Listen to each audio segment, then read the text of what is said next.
un llamado a recuperar lo esencial.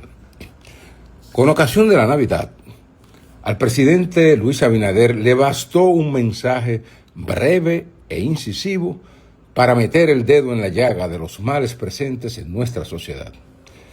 Sin necesidad de ahondar en detalles, puso en evidencia nuestras heridas al exhortar a los dominicanos a renunciar a la ambición desmedida por las riquezas y a rescatar los valores en disolución.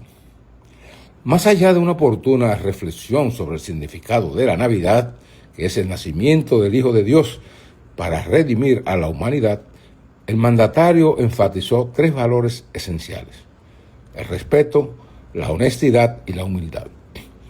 El gobernante nos invitó a compartir el amor de nuestras familias, el abrazo de los verdaderos amigos y la fe que nos sostiene. Pronunciadas en el clima de reflexión que propicia la Pascua, estas palabras destacan con fuerza ante la realidad opuesta que vive nuestra sociedad. Hemos permitido que el tejido moral y las bases de la institucionalidad se resquebrajen de manera profunda. La culpa la tiene, precisamente, el desdén con que hemos observado el crecimiento de una ambición desmedida por la riqueza.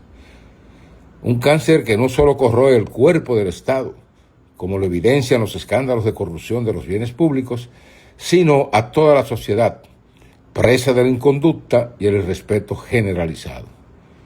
También el amor y la solidaridad familiar han ido en declive, ante episodios crecientes de violencia intrafamiliar, abandono de hijos y desatención a los más vulnerables. El presidente llamó a los dominicanos a reencontrarse con lo mejor de sí mismos, como seres humanos y como país. Una observación más que oportuna en una era donde se extingue el diálogo directo entre personas, reemplazado por el frío intercambio de mensajes breves en una pantalla. En un entorno mediático saturado de ruido, odio y ataques desmedidos contra la honra, un mensaje como este cobra una relevancia capital.